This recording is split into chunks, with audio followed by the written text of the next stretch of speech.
You know, we're a proud bunch, and I thought in their team, but we're just starting. You know, we've got a good group of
in what I'm renaming Kyle's Corner. I'm going to be across all social media this morning, so make sure you get in touch. I know football fans love deadline day. Use that hashtag #TransferTalk.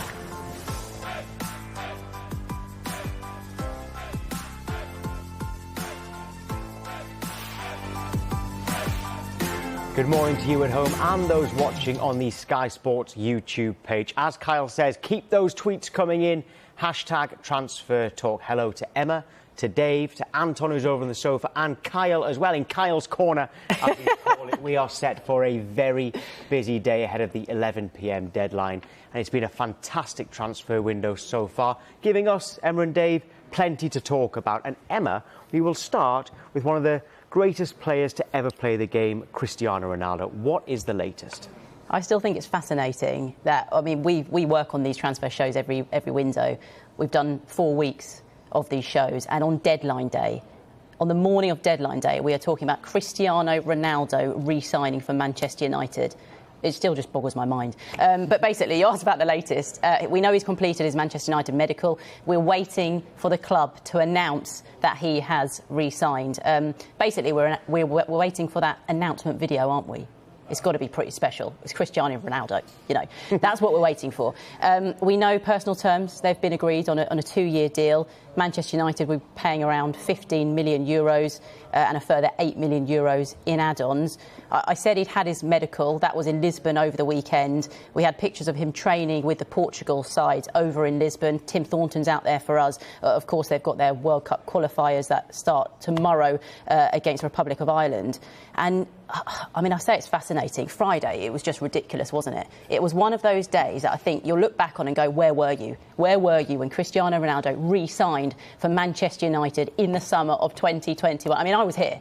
I'll remember that. I was watching you. Yeah, were you? Okay. Right. But, you know, just the day and how that all sort of unravelled, you know, Juventus confirming, look, he's leaving the club. We then thought, you know, Manchester City, they're going to sign a legend of Manchester United. We then had Ole Gunnar Solskjaer's news conference where you thought, hold on a second, the door's open here. Could he really go back to Manchester United? And then, of course, they made the move to bring him back, and they tweeted the agreement was announced, and you had the likes of Rashford saying, he's home. What a window. Well, Just a little bit excited about that one. Yeah, rightly so. 2nd of August was our first show of this summer, Dave. So thinking back to then, about a month ago, did you really think in your wildest dreams that we'd be talking about Cristiano Ronaldo coming back to the Premier League? In my wildest dreams. No, I don't think so. Same as you, Emma. I think United admin is under pressure seriously under pressure to get this announcement right. We had Alexis Sanchez on the piano. What are they going to get Ronaldo to play? That's what I'm waiting to find out. No, I don't think anybody really foresaw this coming a month or so ago. A month ago, actually, Ronaldo was returning to pre-season training with Juventus after playing for Portugal in the European Championships. I mean, at that time, it was essentially just rumours really about Ronaldo's future, going into the final year of his contract, and all the noises that we were hearing from Juventus and our colleagues at Sky in Italy were talking about was that actually Juventus was saying no, he's definitely staying for this year and he's not going anywhere. You know, we had our friends in Spain at El Chingarito announcing that Real Madrid were trying to get him back, and then there was that Instagram post from Ronaldo which cleared it up but sort of didn't clear it up what he was doing. And it all snowballed from there, really, culminating in that whirlwind 24 hours, as Emma said on Friday, when it looked like he was joining Manchester City and then United stepped in. Yeah, well, Manchester United fans are already getting in touch on hashtag Transfer Talk, but it's not about Cristiano Ronaldo. I think they've accepted that he's signing. They are still desperate to sign a defensive midfielder that they've been saying all summer. Adam Carroll says, hi guys, I'm a huge United fan, delighted with the business. However, we need to get a defensive midfielder. He actually says that Ruben Neves of Wolves would be perfect. And Victor Mosey just says, I hope Manchester United get a defensive midfielder. So Ronaldo is coming in, Emma. That means that someone will have to make way. Is that Dan James? It looks to be Dan James. It's tough, isn't it? Because there's so much buzz about the arrival of Cristiano Ronaldo. I mentioned the likes of Marcus Rashford tweeting, saying he's back, and players being so excited. But it's not a positive, I suppose, for everyone. Or maybe it is, really. Dan James, who you know, would like some game time. The information we have is that Leeds United are in advanced talks with Manchester United over the signing of Dan James, and we understand that all parties are hopeful that a deal can be done before the 11 o'clock deadline tonight. Now, personal terms are not expected to be a problem. And as we know, Leeds United, just sort of long-term admirers of Dan James. You remember, January 2019, he was at the club. He was having interviews. He was in a shirt, pictures taken of him when he looked to be going to Leeds United from Swansea. And then Swansea pulled the plug on that deal. Of course, he ended up signing for Manchester United from Swansea in the summer of 2019 for around about £15 million. And, you know, you look at his time at Manchester United, had a blistering start. I remember, I think he had 4 goals in his first 4 games at Manchester United. And you look at his stats, I mean, 65 appearances, 9 goals, 8 assists. Someone you look at and think you will thrive off working under the likes of Marcelo Bielsa at Leeds, and a player who I can imagine will only improve. And you can imagine having Rafinha on one side and Dan James on the other flank, which would be pretty dangerous. I think for Leeds, it's positive because it looks like they're getting a long-term target through the door, which for Dan James must give you the world of confidence as well, thinking, well, Leeds United, they've been after me for some time. And for Manchester United, I mean, the deal reportedly worth around £24 million. That isn't a bad bit of business, is it? Especially for, you know, a backup signing that they're making quite a bit of profit on. Yeah, good point. And if Dan James is to go, Dave, what does that mean for Jesse Lingard, though? Yeah, I mean, the Dan James deal is one of those that has been unexpected, really, because Marcelo Bielsa even said that their business was pretty much done. Leeds United weren't expecting anything else, and then out of the blue, the Ronaldo deal has had a knock-on effect. The Jesse Lingard situation is another one that's been rumbling on throughout most of the summer, really. It's looking increasingly likely that Jesse Lingard will be staying at Manchester United this summer unless something remarkable happens today. The interest from West Ham was clear and obvious as well following the loan spell that he had at the end of the last campaign. United, though, have actually been pretty consistent with their messaging on this. Ole Gunnar Solskjaer talked about him in pre-season, said he was having a great pre-season and that he was part of the plans. And then in the lead-up to the new season, he was also very vocal about how impressed he's been with Jesse Lingard with the season underway. Unfortunately, he had the positive COVID test, but Solskjaer said that he was going to start that game against Leeds United on the opening day of the Premier League season. So from what we're hearing as well, from Jesse Lingard's point of view, his priority was to stay at United this summer and confirm his place within that United squad. So unless something remarkable happens today, it looks likely now that Jesse Lingard will be staying at United. Well, West Ham wanted him, Anton, but West Ham have now turned their attention elsewhere, haven't they?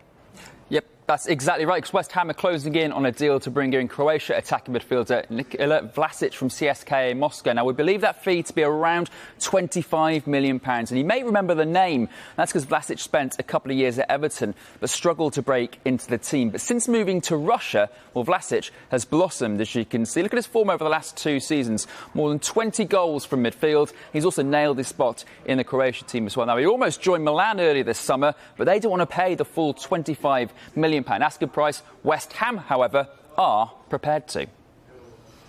OK, so that's the latest on Vlasic and West Ham as well. We're going to talk about another few clubs that could still be active. And, Dave, that takes us to Chelsea.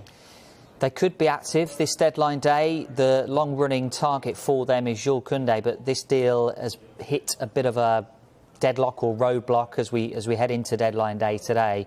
Chelsea looked like they were close to agreeing a €50 million, £45 million deal with Sevilla. But it seems that Sevilla's stance has changed over the last few days, whereby now they are asking for a little bit more money from Chelsea. And I said it on the programme yesterday, when you talk to people in football, they say Daniel Levy is difficult to negotiate with. The second most difficult is Marina Granovskaya, and she is not one to be messed around with in the transfer market. So Chelsea, as it stands, have hit a bit of a roadblock. The other player that they are also interested in is Saul Niguez from Atletico Madrid. They were looking at a loan with an option to buy. That one might hinge on whether Atletico Madrid can source a replacement for Saul in their midfield. So that one could also either run late tonight, or it could well hit a roadblock early this morning if Atletico say, look, we can't get anyone in today. Well, Emma, we're going to be going into much more detail on Arsenal later on in the show, but they could be active in selling players today. Yeah, like you said, I think we're going to talk about it in a little bit more depth a little bit later on in the show. Ainsley Maitland-Niles. This is such an interesting one because yesterday it was just twists and turns. We've been saying throughout the window that Ainsley Maitland-Niles was a player that was available, that Arsenal had made clear he was an available player. Everton then came in with a loan offer yesterday with an option to buy.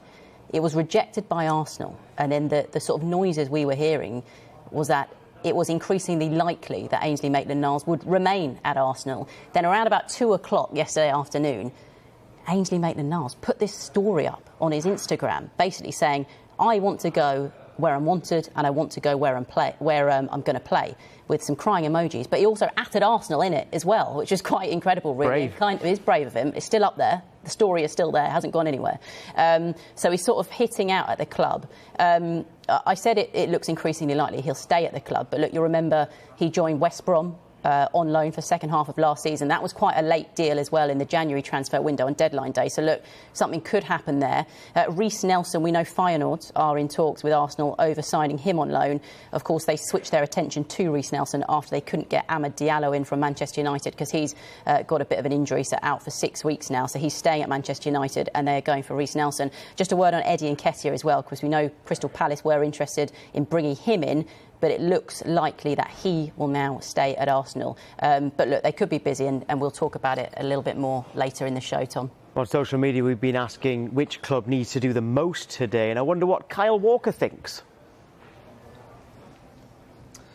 Well, Tom, Emma was talking about Ainsley Maitland-Niles atting Arsenal. Newcastle fans have been atting the club and Sky Sports News so much. They've all been getting in touch and interacting with us on Twitter. And that's why they're my choice for a club that need to do more. Now, if you look at the people that have come into the club, Joe Willock, another youngster from Arsenal, they've made that deal permanent, £25 million.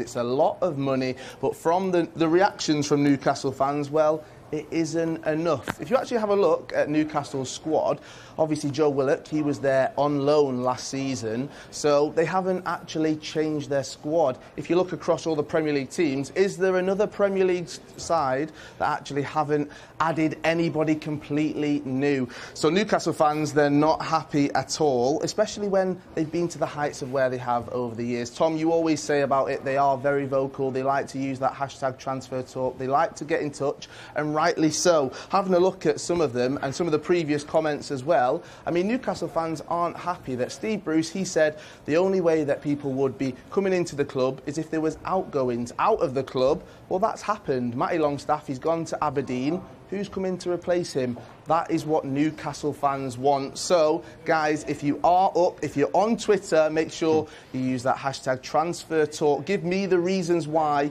Newcastle need to do more. I've listed a few, but Newcastle fans, I'm sure you've got more. Yeah, that was good timing because there's Joe Willock in the background of Kyle Walker there. Emma, someone who...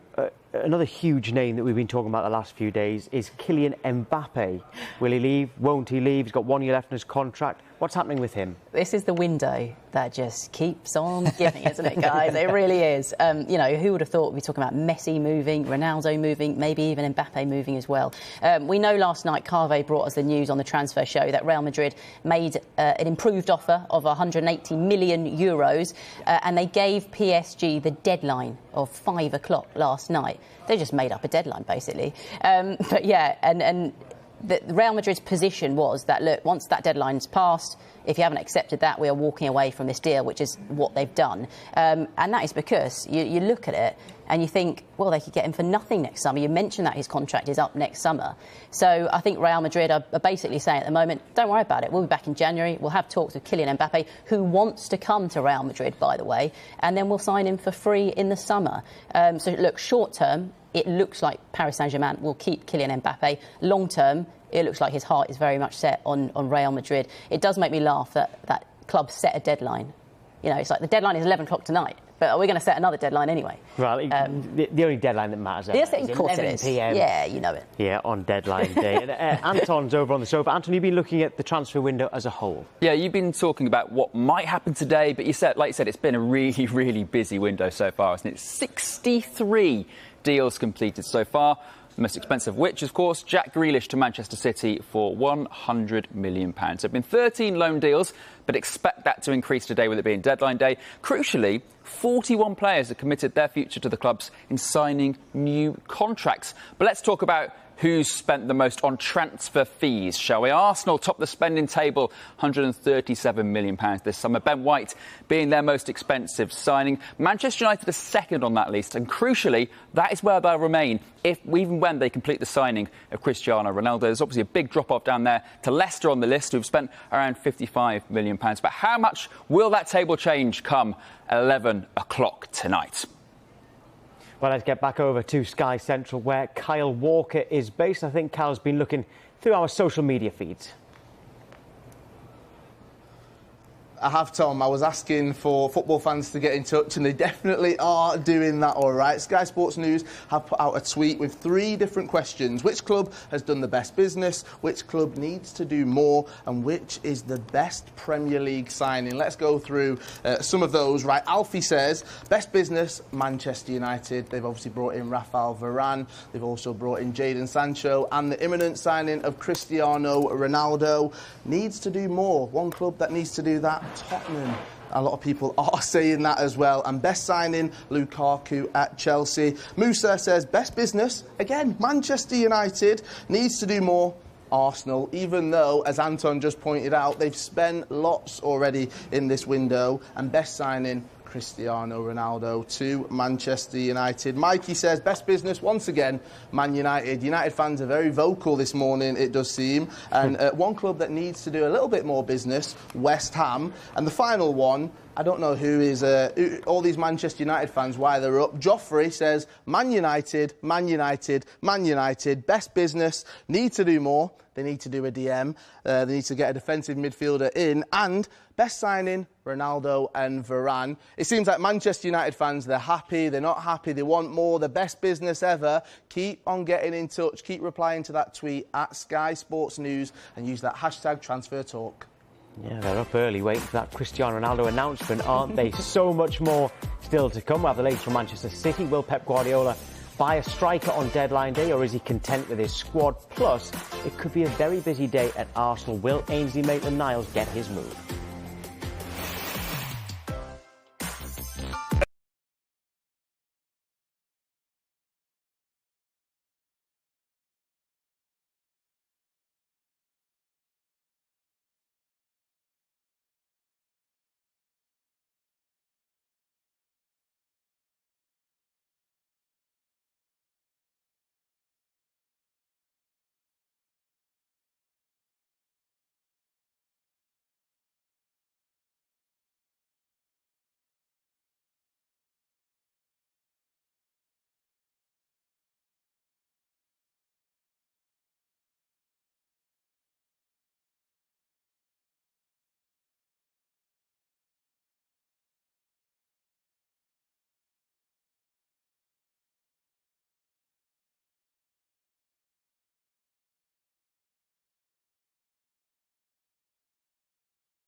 City, despite having no striker and despite that defeat to Spurs, have started the season really, really well. So there's a lot of work still to do, in my opinion, so Spurs are ready to really, again, try and make a battle for that top 4. Do you think that's realistic? You talk about the players you want, but do you actually think Tottenham will sign anyone other than Emerson Royale today? Of course, it's not realistic, Anton. I'm a Spurs fan. Do you know what? It's a tricky one, because for Spurs as fans, we was not far away from being a club that was on the brink of being, I would say, a regular in terms of, a club that was competing for a title challenge, top 4, and we're in a Champions League final. And obviously I know that we're at the start of a new rebuild process now under Nuno. We're still very much in this phase where it's a new cycle. However, it's been a very, very promising start to the season. 9 points out of a possible 9 so far. 3 clean sheets. I think the way Nuno's handled himself with the Harry Kane situation, and the fact that, he's to deal with a player that wants to go, that's the club record signing, I think he's held himself in such great high esteem so far that the start he's made is incredible. I don't want to put pressure on him because that would be unfair. I think it is difficult to say to him that he must get top 4 in this first season, bearing in mind that he's walked into what was a 72-day search for a manager, and we all know how that went in terms of the merry-go-round it caused. But I do think that Spurs, with 2 or 3 top quality additions, they've got every chance to try and get back into that top 4. And this is the frustration. Are we going to be Spurs again, where we leave a window where we're left to think, if only we did a couple of more signings, we wouldn't be far away from that top 4? And that's the key for me today. Are Spurs going to prove themselves to be a big club, go to the market, be ambitious, make the signings that the manager wants to make, and try and get Tottenham back into that top 4? And this will be key for me today. If Spurs end with just Emerson Royale, then my concern is that, we're going to probably be top 5, top 6, probably at best. But if we're ambitious and we want to do more and we want to believe more in the project, then I want to see Spurs go out, bring an alternative striker in, however unlikely that is at the moment, try and bring in another creative midfielder if Sunyan Ndombele no longer wants to be here. And like I say, we're on the verge of getting Emerson Royale, which would hopefully resolve our issues at right back. So for me, there's still a lot more work to be done. And I hope you guys are going to be very, very busy, hopefully putting out a lot of Spurs signings, fingers crossed. Ricky, you mentioned his name, Harry Kane. Obviously, he's staying. How chuffed are you that obviously he's going to be there for the next 12 months? Or are you dreading us having this conversation in 6 months, 12 months' time about his question marks, about his future again? Yeah, I mean, listen, with Harry, it's a difficult one. I mean, of course, let's be honest about it. If City had paid the money, Harry would not be a Tottenham player. I think the way the situation was handled from Harry's camp was very, very poor. And, he's got some making up to do. He can build those bridges by quite simply putting the ball in the back of the net. I've got absolutely no doubt at all that he will win back the majority of the Spurs supporters. I've got no doubt about that because of the manner Kane is. He's professional. He'll get his head down. He will work. But, this is what I mean for Spurs. Ultimately, we've got a situation where our poster boy wanted to leave. And the reason why he wanted to leave the club was because he was questioning where the club was going. What's the ambition? What's the project? What's the plan? And despite Nuno's great start so far, effectively, I feel at the moment he's still effectively acting with one hand tied behind his back. You've got to give the manager the tools in order so he can do the job. Simple as that. So if Nuno's going to end up today with just Emerson Royale, then Spurs will no longer be better than 5th or 6th top. If you're going to go and actually give the man what he wants, if he wants a Adama Traore, go and give him a Adama Traore. If he wanted an alternative striker, go and get him that alternative striker. Because ultimately, Tottenham, as I said, it wasn't too long ago that Spurs were in a Champions League final. They were competing for a title. There's absolutely no reason why we should not be getting back there. We've got the best stadium in the world, in my opinion. We've got one of the most best training grounds in the world. And it's time to start investing on the pitch in order so Spurs can match the ambition that they've shown off it. Ricky, you've made your pitch. Let's see whether Spurs listen. Thanks for joining us this morning. My pleasure. Please announce some good signings for us, please. Busy day. We'll try. Ricky. We'll try. Just for last few days, Emma's been quite nice to not talk about Harry Kane, hasn't it? Can you just explain to the viewers how much Harry Kane has dominated our lives for the last month? Just to give you an indication, right, of how my life has been affected by this, my mum messaged me a couple of weeks ago, just on I think it was a Wednesday afternoon, what's happening with Harry? And I thought, I don't know any Harrys. I genuinely replied, who's Harry? And she said, Harry Kane. I thought, oh my God, that is how much it has been affecting my life, all right? Even my mum's talking about it. I'll give you a little reminder of a timeline. If anyone needs it, I'm going to do it anyway. Of course, we heard back in May that Harry Kane wanted to leave the club. He told Daniel Levy, it is my desire to leave Tottenham. And those reports emerged of the gentleman's agreement that they had from the summer before. And you looked at the final home game of the season, and anyone who read into the fact, he's saying goodbye to the fans, he looks a little bit emotional maybe, he's clapping, he's walking around doing a lap of honour. We then, of course, had the Euros, and there were maybe question marks about Harry Kane's sort of form in the opening group games. We then had the reports of City making that £100 million bid, which was rejected by Spurs. Of course, we knew that Daniel Levy had set a higher valuation on the player. Nuno Espirito Santo had his first press conference as Spurs boss, and he said, of course he was asked about Harry Kane, of course. And he said, look, he's someone that we can count on. We then had the training saga. August the 2nd, Harry Kane didn't show up for training, continued to not show up, or as we thought at the time. August the 6th, he put out that statement saying, look, I would never not train. I wouldn't refuse to train. And he said he'd be back at the training ground as planned the very next day. Of course, he wasn't, as expected, really, wasn't in the matchday squad for their opening day win over Manchester City, didn't travel to Portugal for that Europa Conference League game. He then came off the bench against Wolves, and it was the moment on August the 25th, so 6 days ago now, when he said, I will be staying. And he said he'll be 100% focused on the team achieving success. And that's it. We're never going to talk about it again, OK? Well, someone who Tottenham will be talking about today is that right-back Emerson Royale from Barcelona, Dave. Just explain why this deal's quite clever business by Barcelona. Yeah, so Barcelona effectively bought him in a co-ownership deal with Real Betis. He then went on loan to Real Betis for a couple of seasons. But Barcelona retained the right to buy him this summer in 2021. He had a pretty good couple of seasons over at Real Betis as well. 5 goals, 10 assists over those 2 seasons from right back. And then Barcelona this summer took up their option to bring him back to the Nou Camp. He's 22 years old. And it now looks like Barcelona are immediately going to flip the player onto Tottenham Hotspur for a pretty healthy profit as well. We've talked a lot this summer about Barcelona's financial concerns, so this will go some way to helping them reduce their financial concern in the short term anyway. But certainly we heard the passion in Ricky's voice there about a lot of passion. Hotspur. And the number of signings. And the one thing that struck me there was about Tanguy Ndombele, who was Spurs' record signing, and he's sitting at home, or perhaps getting up, getting ready to go to training today, where his future is totally uncertain once again.